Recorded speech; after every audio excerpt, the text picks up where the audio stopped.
And I'm Brad. This week I'm going to kick off with a Clare Valley Riesling. Shock horror. Shock horror indeed. And once again, shock horror, under $20 for a remarkably drinkable wine. This one, kind of that classic Clare Valley green apple lime sort of flavours with a very nice bitey acid finish on it.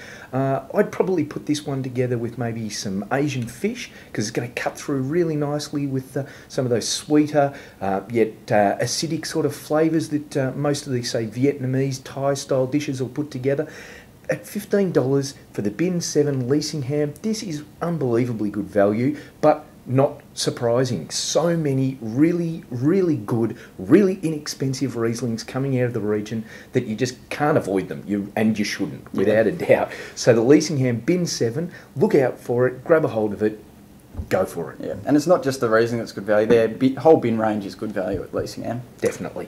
I'm going to have a look this week at another McLaren Vale Shiraz. This one's from Coriol. This is actually the 2005 that we've got in our hands here, but if you can find it, there's still some 2004s around the traps, and you know that's worth grabbing if you can grab that one. 2005 is a bit hard to live up to the 04 in the shadow of that one, but look, this is still a fantastic wine and really good value for a really good Shiraz. Comes in around the mid-20 mark, so it's you know, it's not your bargain basement, but you know, for the quality of fruit that goes into this one, it's fantastic value still.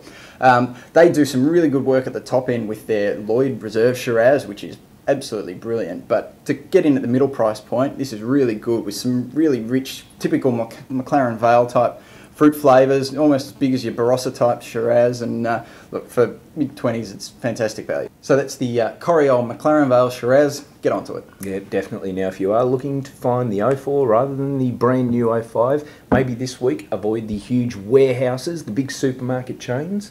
Head down to your local independent wine retailer because hey, they don't turn over quite as much wine, and they don't have some of the 04s just sitting there, a little bit of dust on top, and even better wine inside. Yeah, it's always good to support your local independent too. You should do exactly that. Now, the last wine we're going to look at this week is a Grosset Gaia. This is a big red blend with Cabernet Sauvignon, Cabernet Franc, Merlot inside it. This is the 04. It's not inexpensive. It's $45 to $55 odd dollars, so it's not a cheap one, but it is designed by Jeffrey Grosset to be a bit of a quaffer. So beautiful kind of big fruits on there, a little bit of tannin. It's ready to go right now, and being under the Stelvin, it is going to be absolutely plum right now. And we know that Grosset, they one of the first guys to put top-end wines in Australia under the Stelvin cap, and we say thumbs up to that. It really is a brilliant wine, and look, I'm reliably informed by Jeffrey himself that the next couple of years are going to be very good vintages for them, even the 07, which has not been an ideal vintage in Australia. They're telling us that they're going to be great, but the 04, great for everyone, definitely great for this, so hook into it. Yeah, and it is one of those super premiums that you really can get stuck into now, so give it a look. All right, look, that's all we've got time for this week on Wine Week. Thanks to all of those new people catching us on iTunes. Check out the website, and we'll see you again next week. See you next week.